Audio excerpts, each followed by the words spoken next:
I'm Ashley Collins, and an uplifter is someone who inspires you to be the best you. Well, I am so happy to nominate my friend and colleague, Holly Peck. What I find inspiring about Holly is that when you talk about adversity, Holly lost her husband he was 47. She was probably just that age too, and she had 2 teenage children. And she has persevered and she helps other women. She coaches other women just in terms of how to deal with this. She, like me, as does crazy ass extreme sports. She became a kite surfer in her 50s. And she just tackles these things. And the other thing that's most important about Holly, she's such a giver. She's so generous of her time to anybody that needs it. She is absolutely an inspiring person. Welcome to the Uplifters podcast. I'm Aranza Savas, and today I'm joined by Holly St. John Peck, the CEO of Peck Training Group. But like so many uplifters, her story doesn't begin at the pinnacle. It begins with loss and finding her way through to creating a life she loves.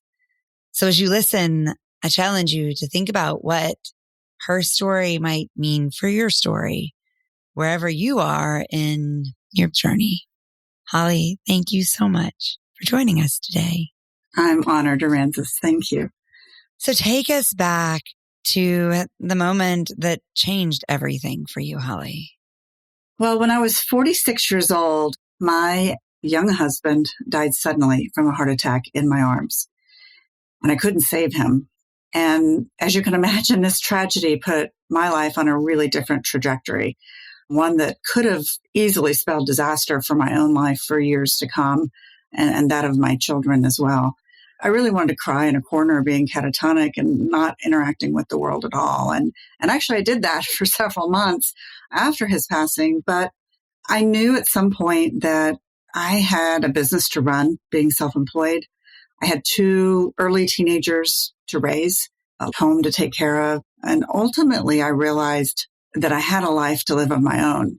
And I chose not to die along with my late spouse, but rather to live passionately and with purpose and to honor him and to model for my children really how to live. And so with some courage and support from friends and family, I kept going, and not gracefully at first. I had many mistakes along the way with toxic boyfriends, financial mishaps, just really muddling my way through. And sometimes early in my grief, I really realized the only thing to be grateful for was the day itself. And I would just step outside every morning and go look at the sun, look in the sky, and actually say this mantra: "This is the day the Lord hath made. Let us rejoice and be glad in it." And that was the only thing that I could hold on to in those early days to train my brain to be more grateful for my own life and my children's lives each day, taking baby steps. That was the beginning of a life change. Interesting. And it really did start small. From the bottom of the hole to the top can feel like a really long journey. And so I think what you're saying here about just taking that first glance up. Yes. And looking for the light. And you know what, Aranza, at some point I realized when I started getting a little bit more out of the fog, I realized I had to get out of myself and I had to help others. And, I had been trained as a coach and a life coach professionally since 2005. So that was a good thing because I was trained to help people. And this was a moment where I needed to help myself and also keep helping people in a bigger way. And so I chose to use that skill set and that mindset of life coaching to help other women and young widows to get to the other side of grief successfully. And I actually started a foundation in my husband's name, the Eric E. Peck Foundation. And so with the help of a few colleagues, we also started a group called Relentlessly You, which was a support group for women that gave them virtual training to give women the tools to succeed at work and in their personal lives. And, it felt really good to help others. And that's when I really started getting to the other side of grief. There's something so profound and empowering about that, because as an act of healing can get out of ourselves and out of the focus on the pain and the loss Yes. and turn attention to creating something new, having impact, being of service, That's right. we can find a way to more deeply and sustainably heal ourselves. Yeah, you said it really well. I mean, I always believed that pain, if not shared to help others, is wasted. I kept thinking, how can I share my pain to help other people? And then I realized I also needed to help myself more because I'd get into those, they call them grief bursts, where you're going along great for a while and then boom, a song or a smell or a special holiday hits and you go back into this deep, dark depression. And so I knew that I couldn't stay there. I knew that I had to run my business. I knew I had to raise my kids. I knew I was the main breadwinner. And you know what? The best advice I received, Arenzis, was right after my husband died, and it really stayed with me. It was ironically from a woman named Angelica. And she was one of the first people I worked with when my husband died at the funeral home. And besides going beyond the arrangements, for the funeral and the viewing and all of these things that had to happen, I remember her just stopping and saying, I need to tell you 3 things. And she said, number 1, ask for support and help because you're going to need it, especially during that first year. And number 2, accept help when it's offered. Don't be too proud and know that people that are helping you, that's their gift to you. So don't refuse the gift. And number 3, and this was really good for me because I was one of those stoic kind of, proud people. She said, don't be afraid to cry or let others see you do so. You've earned this grief from your great loss and love. And he did every one of those points, and it really served me well. In fact, it served me so well, I started writing a book about it called Love and Lost. It was based on a combination of Eastern and Western philosophies, but also, ways to help yourself through grief, which is so important. I love all 3 of these points. This idea of not refusing someone's gift, right? Because so many of us, we want to be nice and kind. And that's a big part of why we refuse the gift. That's right. And so this reframe that actually the kinder thing, the more loving choice is to accept the gift. Exactly.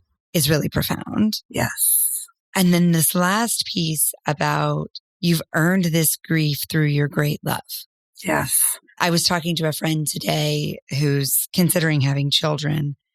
And I said, look, this is the one thing I know for sure. More love is better for me. Exactly. And it means more pain, more grief, more loss, more problems. Yeah. It multiplies with every beast I love, human or otherwise. There's just more trouble. That's right. Because you got to take the bad with the good. And often the good will outweigh the bad, right? Yeah, always. Just like having another love. We know it's going to be painful, but the good should outweigh the pain. That's right. More love is better. More love is better. But it's like, I think it's making peace with that. That's right. This is something that's been coming up a lot in my conversations with uplifters. And it's interesting, I think, for your story because you did lose this great love. Would you, and maybe you can't even answer this, I don't know. Would you ask that it not happen now, these years later? If you could undo it, would you? I loved my life with him and I had 2 beautiful children with him. And we honor him every way and every day that we can. And my new husband, whom I've been married to 6 years, inspired me to live fully in spite of being a widow, in spite of losing my love. And he inspired me to really play and to find joy in play. And I learned that joy and play is the antithesis of grief and sorrow. And once I got that, I started living that. And I started learning extreme sports, in my 50s, no less. I learned to scuba dive. I learned downhill mountain biking. I learned kite surfing. They're all extreme sports. And this has helped me to kind of find that new lease on life and feel totally empowered, as a human, much less as a woman, middle-aged woman. And so now I teach other women how to kite surf to be more empowered and find their courage and their joy in life. So yes, so life is different, life is new, and life is good.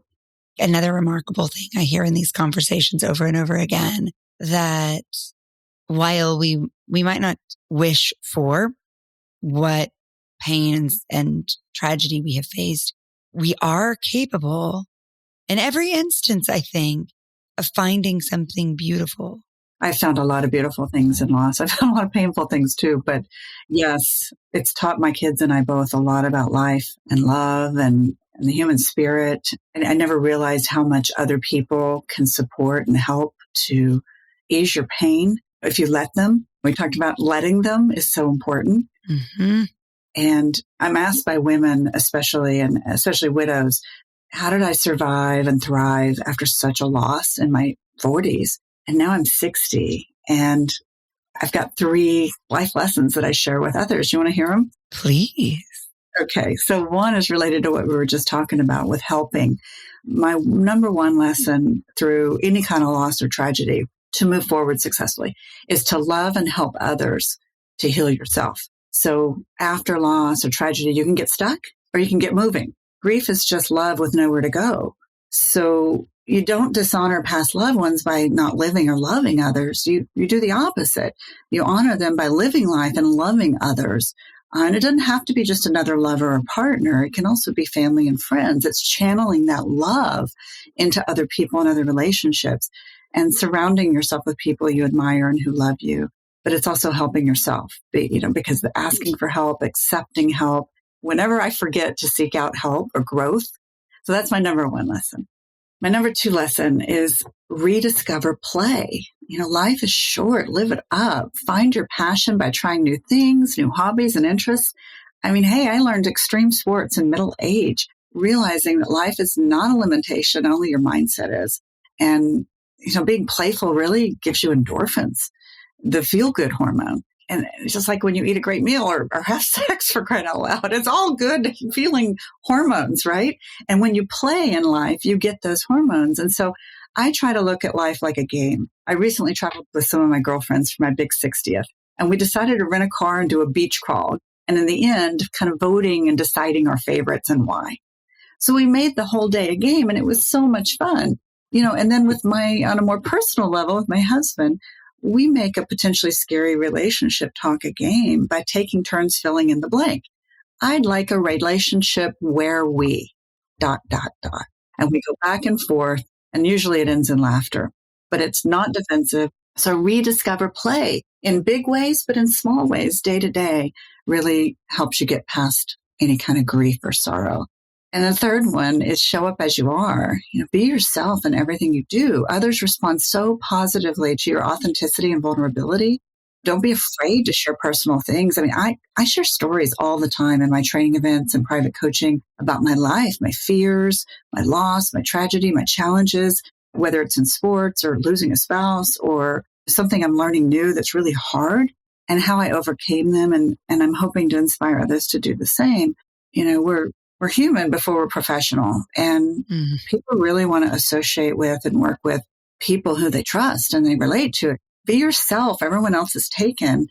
And I think others will respond positively. I think you're right. And I believe so deeply in all 3 of those. And we've been talking a lot about how these stories help us all gather more courage to do what we want and need to do in this life. And if I think about your love stories, certainly this idea of accepting love and letting others help seems to be such a powerful through line in your mindset and approach. I'm curious, what helps you trust when you've had such loss from love to be able to tap into that again? Yeah, that's definitely the hard part. And when I talk to young widows, it's often what they say. And it's often they either won't love again or open themselves up to it because they feel they're dishonoring their late spouse. Or, as you mentioned, they're scared. They don't want to be hurt again. And, I think without risk, you can't achieve great things. And I think being an entrepreneur, I was a little bit more open to risk than some people. But I think you just have to have faith that if you trust yourself and you choose correctly, you accept what is. And there's always going to be pain, right, with love, as you mentioned earlier. But you have to choose a partner that gives you a lot more than the pain. And it sounds like it's a very different relationship. It is. And so it sounds like you've been able to approach this as This is the weirdest analogy I'll make today for sure. Maybe not ever. But I used to work at Weight Watchers and people ate a lot of like fat-free products. Right. And I had this realization that I could enjoy fat-free cheese if I didn't think of it as cheese. I thought of it as like this completely different thing. And I was like, oh, that thing is good. But if I was comparing it to cheese, it was terrible. Right. And so, told you, super weird analogy. I don't know why my brain went there. But is it about comparison? Yes. And it's about being able to be present with what is instead of trying to make it into what was. No, that's a very good point and definitely a challenge.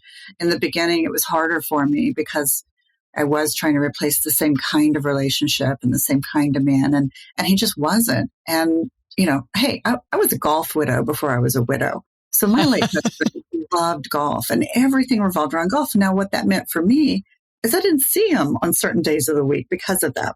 We didn't have a hobby together. And as much as he wanted me to play golf, I did not want to play golf. I thought it was the most boring thing I'd ever seen in my life. And so now the silver lining is with my new husband, my second love of my life, is he really wanted to do a hobby with me. And that's why I learned these extreme sports. You know, I fell in love with kite surfing and now we do it together twice a week.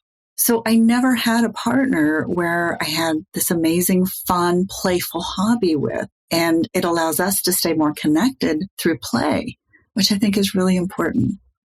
Yeah, that's so beautiful. And what do people say when you tell them that you're a kite surfer and that you took it up in your 50s? Like, oh, no, I could never do that. And I'm like, yeah, you really could. If I could do it as a woman in my 50s, anybody can do it. And, you know, they think it's upper arm strength and upper body strength. And it's like, no, this is not a muscle sport. This is a finesse and balance sport. And, you know, who better than women to be balanced and have finesse, right, in life? So it's a perfect sport for women, actually. That's so cool. And you talk about it as a sense of freedom and empowerment. I think that, you know, pivoting a little bit here to focus on that area of your life, because I think it's such a beautiful articulation of what you've done in your life in general. But you talk about kite surfing as being this act of freedom and expansiveness. And I find it super interesting that you're doing it at a stage in your body where traditionally we talk about our bodies getting stiff and rigid and uncomfortable. Yeah. And you're kind of countering that with your choices. Yes. I mean, my husband says when you stop playing and stop being physical, that's when you get old. And so I really believe, and he's 65, jumping 40 feet in the air on a kiteboard, you know, age and your body is really not a limitation. It's really how often do you move? Do you do it for fun? Do you let passion cancel out the fear or the aches and pains? Yes, because it's such a fun sport. So it's really just about not thinking about age or limitations. It's really just doing what you love and pushing yourself to keep doing it. And I set goals for myself. I talked about being playful and having little games and activities for something that might just seem like drudgery. Well, I do that for kiting too. I say, I'm going to challenge myself to go out for an hour and jump as high as I can just for 1 hour. Baby steps, just 1 hour. And I'll improve. And then I'll be excited. And I'll be like, wow, I'm 60 years old and I can jump 20 feet in the air now. That's kind of cool. That's really cool. And I can land without crashing and killing myself. That's even cooler. So, you know, setting goals for yourself physically, even at this age, I think is super important. You know, I'd always had mental goals for myself, reading so many books or trying to write a book, but physical goals for myself at this age, I'm really kind of proud of myself that I'm doing it. Yeah, that's really impressive. I'll tell you what else I love about the way you described that. And I don't know that I've ever thought about it in this way, but I'm totally going to try it now, Holly, which is to say to myself, for this 1 hour, I'm really going to go do my best. Yes. Right? Like absent of any measurable metric, just saying, you know what, today at the gym, I'm going to really give it my all just for this 1 hour. 1 hour. Because I do believe in time boxing. I think that's hugely important. I don't ever have to do that again. That's right. Like I like to free myself from it mentally for that moment. For this 1 hour, I'm going to go do my best and just see how I feel. That's right. I call it TTDCs, teeny tiny doable chunks. And if you're a perfectionist like me, who gets perfectionist paralysis, or you have ADD like I do, which you get distracted when you're in the middle of something, I have to have super tiny little time allotments and super tiny goals. And it really is the secret, I think, to success of building beautiful long-term goals. I agree. That and not having to have all the answers before you start. That's true. That's true. Build the plane while you're flying it. Yep. I've done that in my business. I did it through grief as a widow. Just one step at a time gets you there.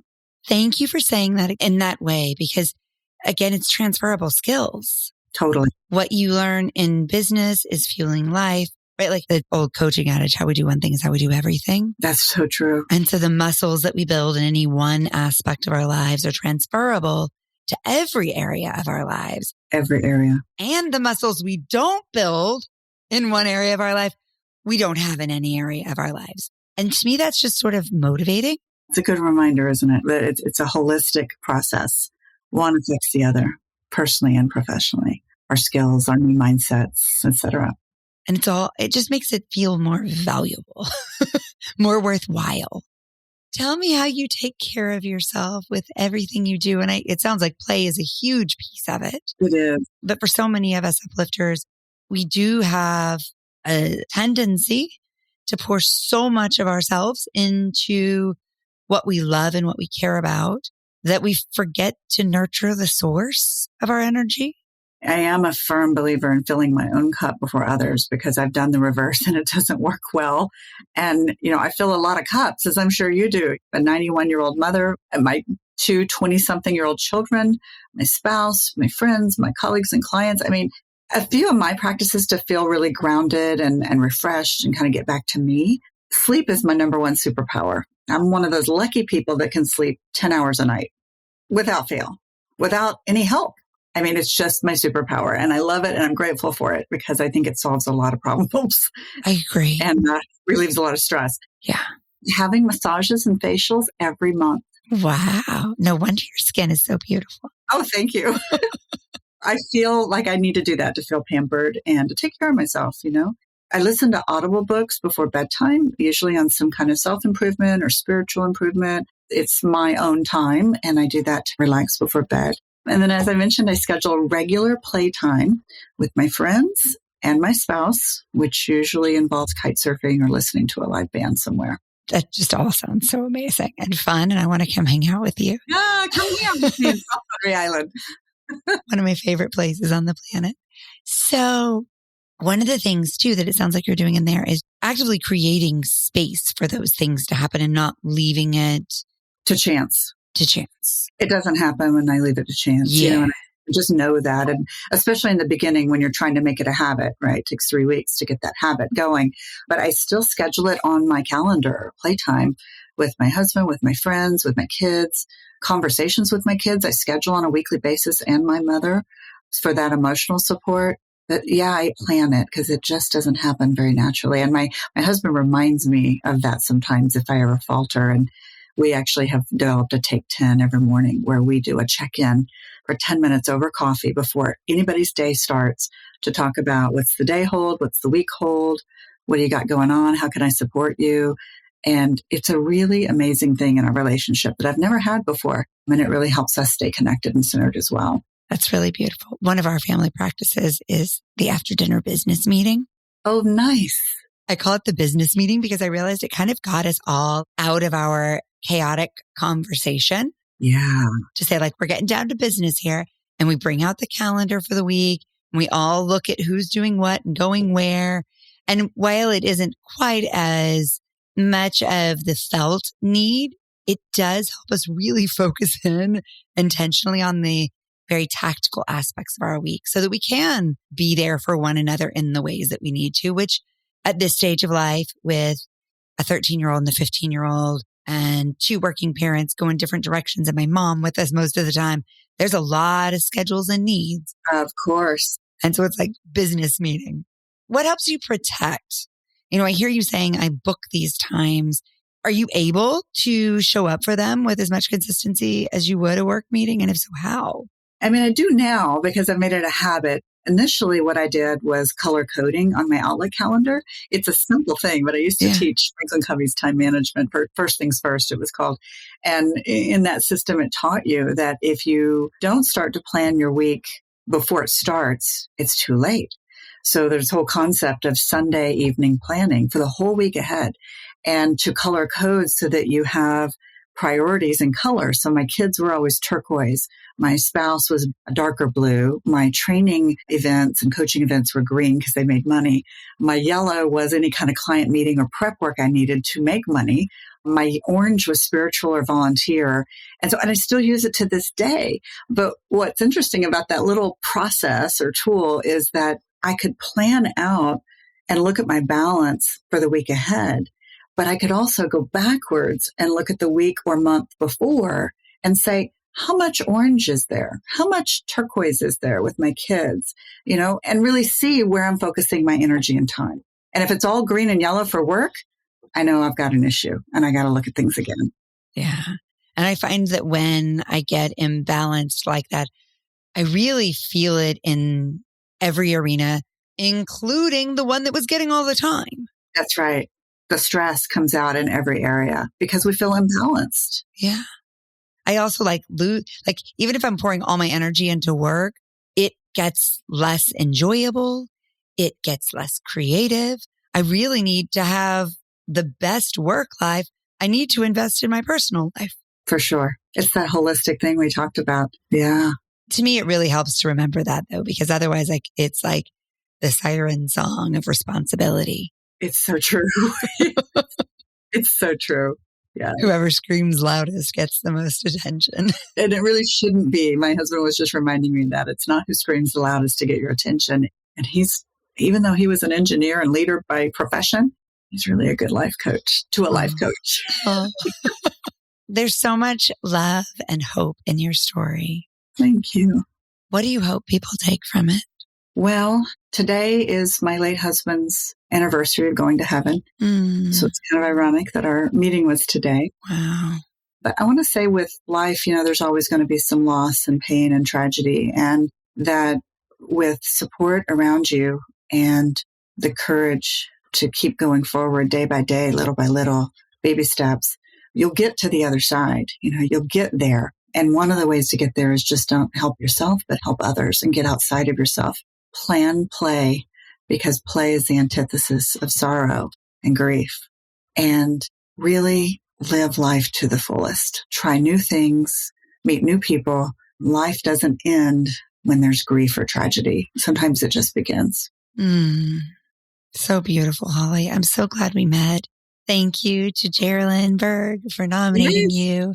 I can't wait to see where we go next. Yes, thank you so much, Aranzis. You're inspirational too.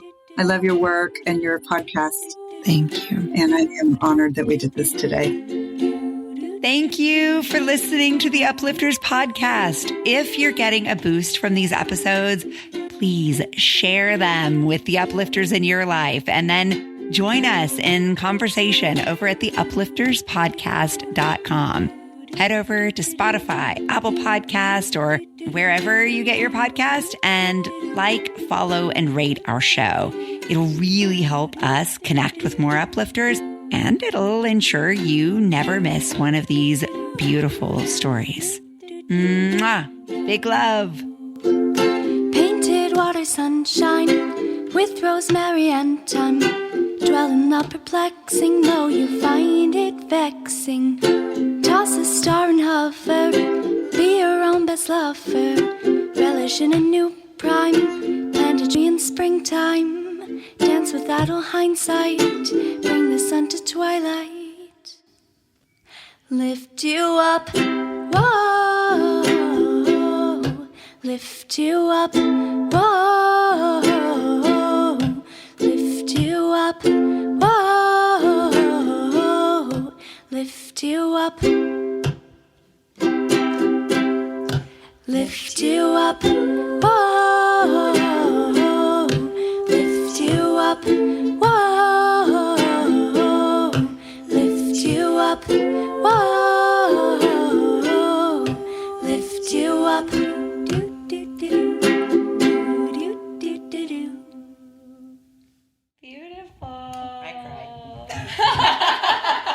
It's that little thing you did with your voice. Right, in the pre-chorus, right? I was like... Mommy, I had to cry quietly. Mommy, stop crying. You're disturbing the peace.